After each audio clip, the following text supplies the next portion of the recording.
ரூத்தின் முந்தின நாட்களும் வருடங்களும் வருத்தத்தின் அப்பத்தை புசித்தார்கள். அன்பு காட்ட ஒரு மனுஷரும் ஒரு மனுஷியும் பார்த்திருக்க வாய்ப்பில்லை என்று நினைக்கிறேன்.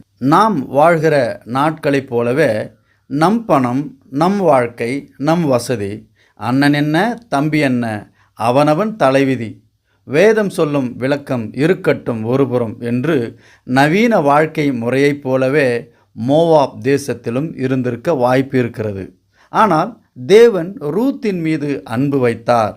ஏனென்றால் அவளின் சிறுமைக்கான பதிலை போவாஸ் மூலமாக தயவை பெறுகிறது தான்.